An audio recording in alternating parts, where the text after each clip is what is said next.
My name is Greg Richters. I'm the co-founder of Asteroid Day, and thank you so much for coming here today, and thank you to everybody online. Sorry for the slight little glitch. First of all, I wanted to thank you, the museum, für Naturkunde, and especially the wonderful staff, especially Gesine, her staff, and Kai for making this possible. It's really wonderful, and thank you for having us second time in 3 years. Always very grateful to be here. I also wanted to thank everybody who came on this beautiful sunny and cold day to the beautiful museum, and obviously everybody online. And yes, so the format, as I explained, for 30 minutes, everybody will present for 5 minutes, around 5 minutes each. And then afterwards, you can ask your questions, German, English, French, Italian, Czech, and online as well. But obviously, first comes people in the room here. You can go to the supporthera.com/media to submit your questions. You can do it on Twitter as well using #supporthera.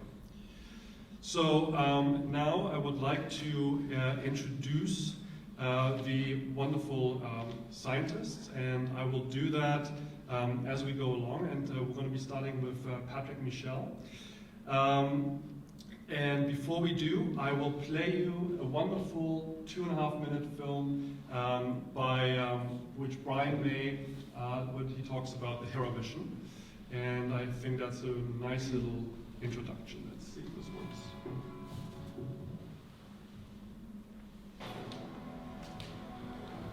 Hera is going to show us things no one's ever seen before.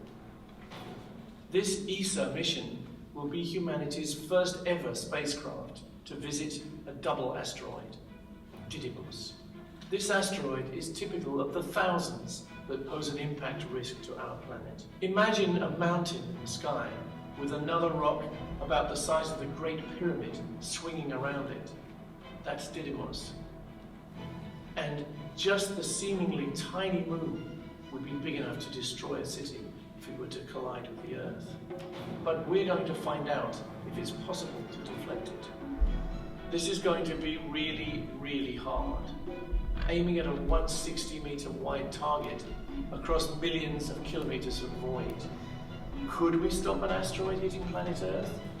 The dinosaurs couldn't, but we humans have the benefit of knowledge and science on our side.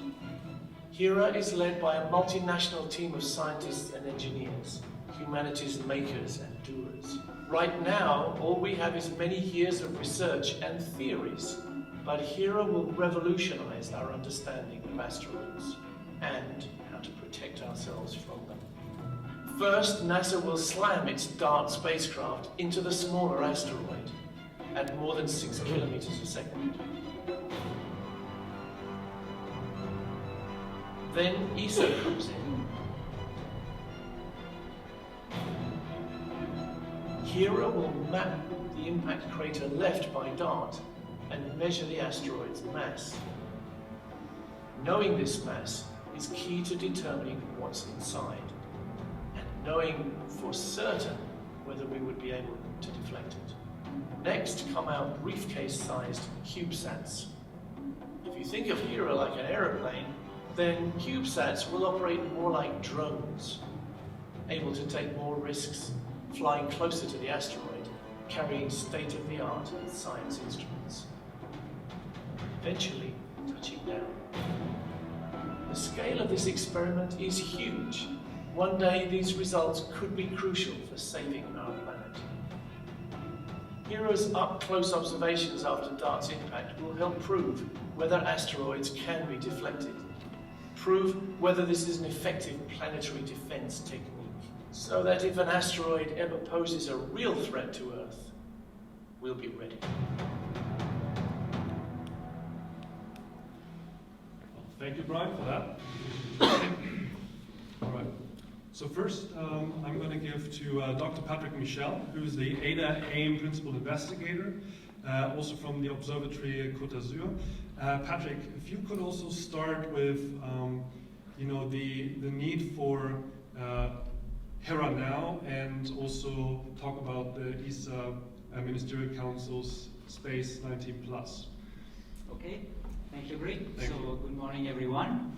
So I want to start first by saying that we live an extraordinary period for asteroids because, as you know, we have 2 space missions which are currently visiting 2 asteroids, and they are shown here. So we have OSIRIS-REx, which is a NASA mission that is currently orbiting Bennu, which is a top shape, as we call it, asteroid. You see this shape, actually, this is a model of this shape.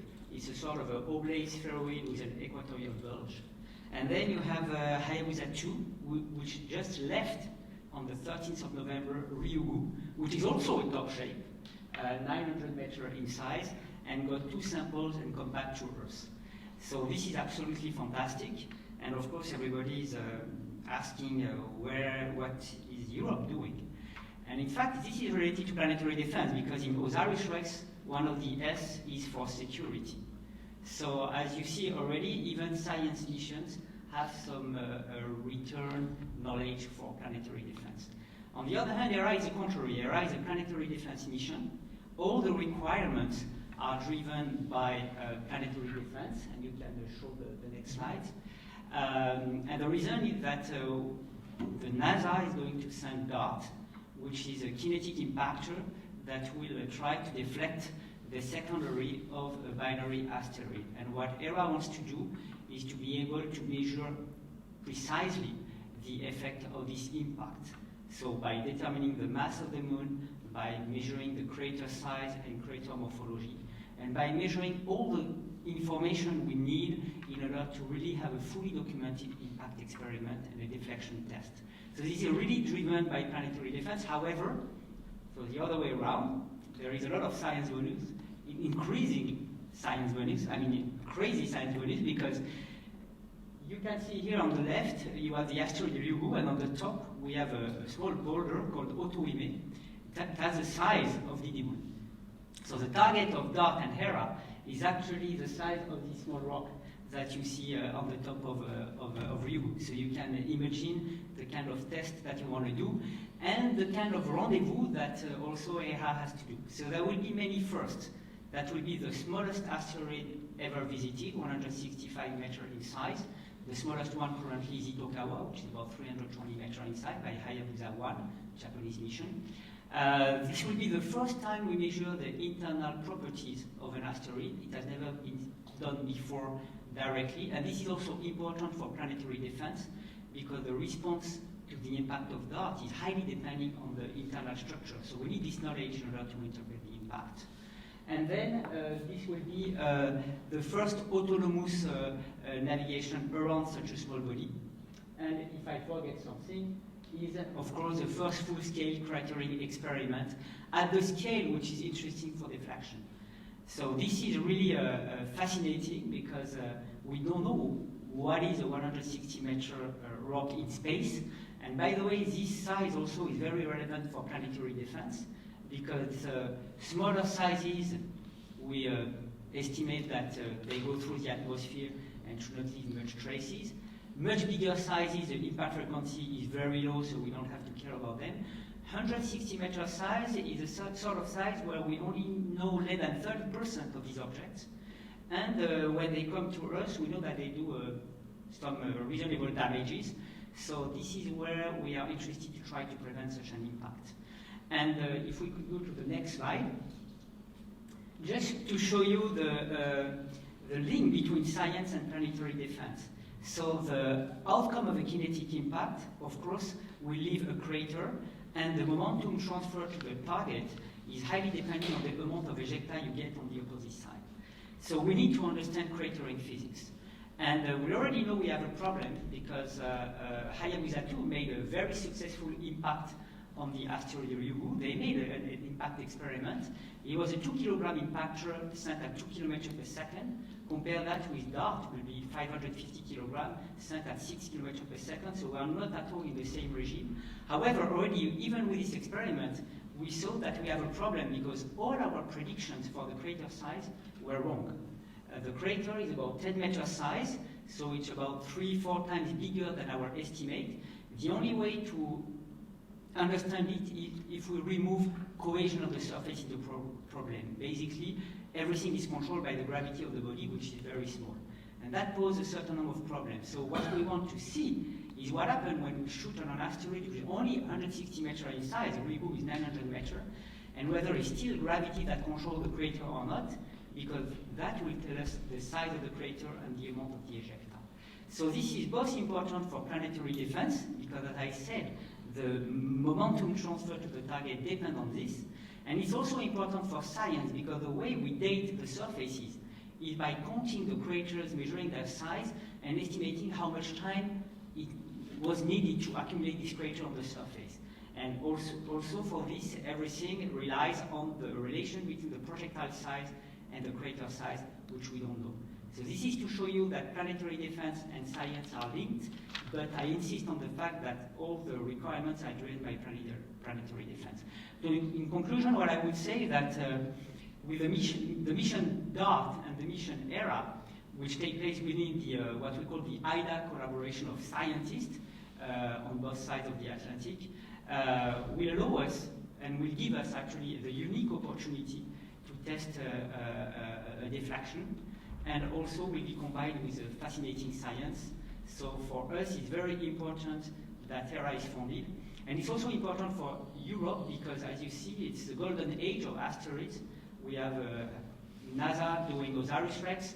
They will also launch the Psyche mission, which will go to a metallic asteroid, and then the Lucy mission, which will visit Trojan asteroids. On the other hand, Japan has done Hayabusa 2, which will return in December 2020.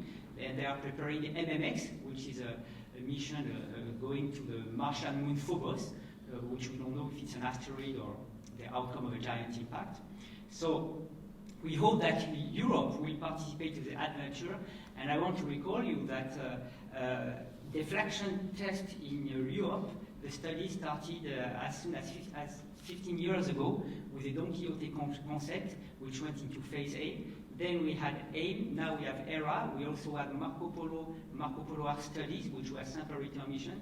So basically, a lot of work has been done both by industries and scientists. So now it's time to do it, and we are ready for it. Thank you. Thank you so much, Patrick. Yes, so one really important point actually is that on November 27th and November 28th, the ESA Ministerial Council, Space 19+, as I mentioned before, is sitting and deciding over the mission and missions. And Hera is one of the ESA candidate missions.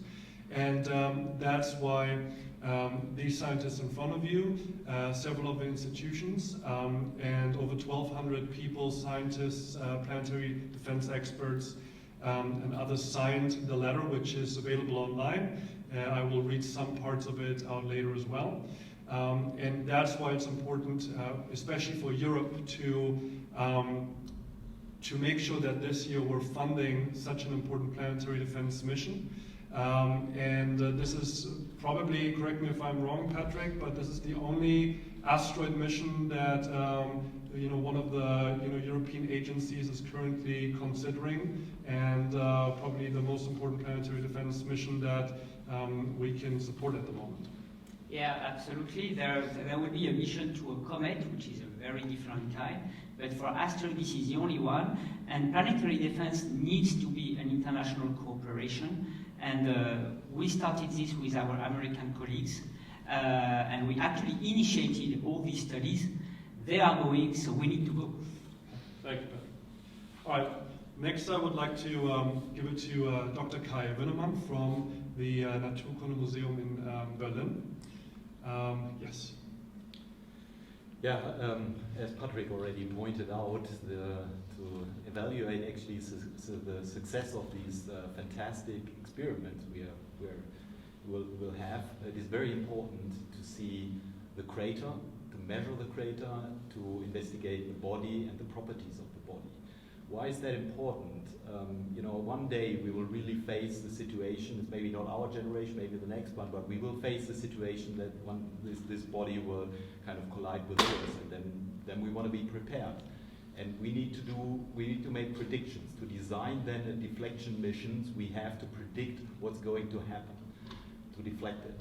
And this is what we do mostly running computer simulations. We're doing this all the time. We are doing experiments in the laboratory, But as Patrick already pointed out, with all the efforts that we have spent so far, we're still wrong when it comes to making good estimates about the outcome of such an experiment. Why is that? You could say, haven't we done really our homework yet? The thing is, the situation out there in space is very different than what we can do here on Earth. The materials are very different, and in particular, the gravity is very low. Material behavior under these very low gravity conditions is sometimes really strange. It does everything what you wouldn't expect here, what you learn or what you think intuitively. And so we need this kind of to validate, to calibrate our models and understand the behavior of the material, and then make more reliable predictions whether we're really able to deflect the body that is maybe at one day heading to Earth. And this is the great outcome of this experiment. But without Hera, we wouldn't know. Without Hera, we wouldn't see the crater, we wouldn't see the properties of the body, we wouldn't know the mass, we don't know all these things which are absolutely crucial for making progress in terms of our modeling predictions. And this is why, among all the other things that Patrick already pointed out, something I want to stress here, this is why Hera is such an important mission for us. I could also go more into the science part, what you addressed already. This understanding is important to understand better these relationships of impacts and crater sizes, which is somehow related to make estimates about the age of planetary surfaces and so on. But key here is that this simple thing, you may think, what's so complicated to say if you have an impactor to make predictions on the size of the crater? In fact, this is something which is still not fully understood even on Earth conditions, but even more difficult on asteroids, I would say. And this is, I think, why Hera is really important. Thank you so much, Kai. Gisela, you're a geologist at because last time I think I actually got this wrong. It's the Geopark Ries. Now it's Geopark. At the Rieskrater, yeah. Yeah, so thank you for coming. And, yeah. Thank you for the invitation. It's a great honor for me. For me, the danger of space is very obvious because I live and work in an impact crater, the Ries crater, which is located in southern Germany, in Bavaria, now the Geopark Ries, as Greg just mentioned. And every day I see the traces of such a cosmic catastrophe. I see the very prominent crater rim. I see the ejector masses, even blocks with up to 1 cubic kilometer in volume. And here you really feel the influence of a cosmic impact process. So this is really a great place to feel the connection between space and Earth. And if you think about the tremendous energy of just such an impact like the Ries crater impact, we assume that the asteroid, or size of 1 kilometer across, destroyed an area of about 4,500 square kilometers. And if such an impact event takes place today at the same place, we would have a death zone of minimum 100 kilometers around the point of impact. That means we have 3 biggest cities in the vicinity. We have 100 kilometers away, Nuremberg, for example, in northeast, or Munich, 100 kilometers in southeast direction, or in western direction, Stuttgart. And anything in between would wipe out by such a cosmic collision process. So I fully agree with Brian May. We are the first species which know about the danger from space. And but also we are the first species, we have the knowledge and we are able to do something against such a cosmic collision. So I support Hera mission with all my heart, and I wish great success for the mission, and hopefully the science team come to the Ries crater and we have some training. That would be great. Thank you. Thank you so much. And last but not least, Dr. Holger Sierks. He's a principal investigator of Rosetta Osiris and works at the Max Planck Institute für Sonnensystemforschung. Holger, please. Yeah, thanks for the invitation. I'm glad being here today. So space is a pretty empty place. So we all know this, looking up at night and following the space missions, it's all pitch black and dark. And so with some lonely planets every now and then. So it took us 20 years of observation, ground-based to begin with, space-based by NASA and ESA, to figure that there is a lot of threat to us by the hazardous objects, Earth orbit crossers, that pose a threat to humankind. So we know about 20,000 today that cross our vicinity, about 2,000 of which are really to be followed carefully, such that we one day figure how not to be the dinosaurs tomorrow and join the collection of dinosaurs in this wonderful place here in Berlin. Having said this, this is still the tip of the iceberg. So Patrick mentioned that 30% of the 140-meter near-Earth asteroids are known. That's not that much. There are not that many. So we know only a few percent of the 100-meter size, like Steinheim, so a 4-kilometer size crater in Bavaria.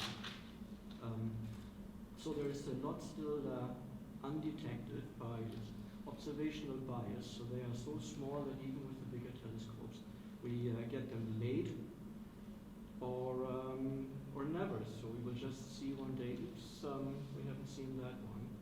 So it's high time that we do our homework, that we figure how are the physics done, what do we have to do to understand how to deflect this material, which is rubble pile. I mean, it's the consequence of, so most of these asteroids are the consequence of destruction. So bodies that collided in the early days and formed these rubble piles that are actually very hard to deflect because they don't pose a solid body into our path that might be easier to model in terms of deflection.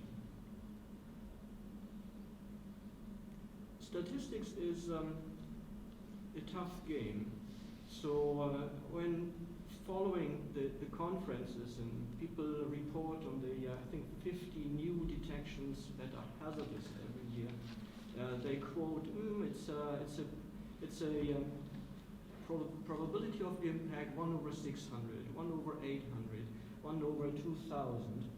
Adding this up to the 2,000 objects, the number may become one day. And following the reports by the ESA and NASA coordination efforts, you read that just in the year 2018, we had 73 asteroids crossing our orbit in the distance between Earth and Moon.